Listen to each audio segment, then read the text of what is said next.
ಕಲ್ತಿದ್ದು ನಮಗೂ ಒಂಥರ ಹೆಮ್ಮೆ ಅನಿಸ್ತಾ. ನಮ್ಮ ರಿಟೈರ್ಮೆಂಟ್ ವೃತ್ತಿ ಆದ್ಮೇಲೆ ಗೊತ್ತಾಗಬೇಕು ನಾವು ನಮ್ಮ ಸಾಧನೆ ಅವಾಗ ಗೊತ್ತಾಗ್ತ. ನಮ್ಮ ಮಕ್ಕಳು ಯಾವ ಫೀಲ್ಡ್ ನಲ್ಲಿ ಏನೇನಾಗಿದ್ದಾರೆ ಅದನ್ನು ಮಾಡುವಂತ ಇದು ಯಾರಿಗಿರ್ತದೆ ಅಂದ್ರೆ ಮಕ್ಕಳಲ್ಲೂ ಇರ್ತದ, ಪೋಷಕರಲ್ಲೂ ಇರ್ತದ.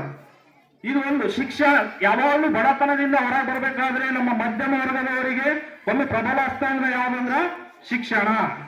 ಒಬ್ಬ ನಿಮ್ಮನೆ ಗೌರ್ಮೆಂಟ್ ನೌಕರಿಗಳಲ್ಲಿ ಎಷ್ಟು 30-40 ವರ್ಷ ಏನಾದ ಮುಂದೋಗ್ಬಿಡ್ತೀವಿ ನೀವು. ಅದೇ ಅಲ್ಪಕಾಲ ಸುಖಕ್ಕೋಸ್ಕರ 200 ಕೂಲಿ 300 ಕೂಲಿ ಕಳಿಸ್ತೀರಿ, ಆ ಮಕ್ಕಳ ಜೀವನವನ್ನ ಹಾಳು ಮಾಡ್ತೀರಿ ಮತ್ತು ಬಾಲ್ಯ ವಿವಾಹವನ್ನ ಮಾಡ್ತಾರ. ಅದು ತಪ್ಪು.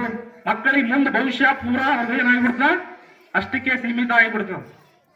ಅವರನ್ನ ಇನ್ನ 18 ವರ್ಷ ಆಗಿರಲ್ಲ ಬಾಲ್ಯ ವಿವಾಹ ಮಾಡೋದು. ಇವೆಲ್ಲ ಅಳಿಸಿ ಪೋಷಕರಲ್ಲೂ ಸಹ ಅವೇರ್ನೆಸ್ ಬಂದಾಗ ಏನಾಗುತ್ತಂದ್ರೆ ಒಂದು ಊರಿನ ಅಭಿವೃದ್ಧಿಯೂ ಸಹ ಆಗುತ್ತಾ, ಒಂದು ಸ್ವಸ್ಥ ಸಮಾಜವನ್ನು ನಿರ್ಮಾಣ ಮಾಡ್ತೀವಿ ಅನ್ನೋದನ್ನ ನಾನು ಈ ಸಮಾಜದಲ್ಲಿ ಹೇಳ್ತಾ ನಾನು ಒಂದೆರಡು ಮಾತುಗಳನ್ನ ಮುಗಿಸ್ತೇನೆ.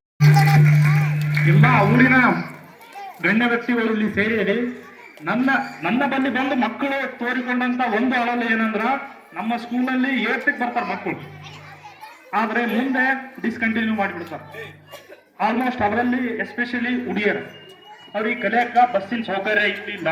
ಮತ್ತು ಏನಾದ್ರೂ ನಿಮ್ಮಿಂದ ಪ್ರಯತ್ನ ಆಗಿತ್ತು ಅಂದ್ರೆ ನಮ್ಮ ಊರಿಗೊಂದು ಹೈಸ್ಕೂಲ್ ಅನ್ನ ಶಾಂಕ್ಷನ್ ಮಾಡಿಸೋ ನಿಟ್ಟಿನಲ್ಲಿ ನೀವಾದ್ರೂ ಪ್ರಯತ್ನ ಮಾಡಿದ್ರ ಮುಂದೆ ಮಕ್ಕಳು 10th ಅಟ್ಲೀಸ್ಟ್ ಓದ್ತಾರ ಅನ್ನೋದು ನಮ್ದೊಂದು ನಂಬಿಕೆ. ಇದನ್ನ ಖುದ್ದಾಗಿ ಮಕ್ಕಳೇ ಬಂದು ನಮ್ಮಲ್ಲಿ ತೋರ್ಕೋತಾರೆ. ಅದಕ್ಕೋಸ್ಕರ ಅದನ್ನ ಒಂದಿಷ್ಟು ಎಲ್ಲ ಊರಿನ ನಾಗರಿಕರು ಸೇರಿ ಅದೊಂದು ಮಾಡಿಕೊಟ್ರೆ ಮಕ್ಕಳಿಗೆ ಓದೋಕ್ಕೆ ಮತ್ತು ಮಕ್ಕಳಿಗೆ ಎಲ್ಲಾ ರೀತಿಯಲ್ಲಿ ಸಹಕಾರಿಯಾಗುತ್ತದೆ.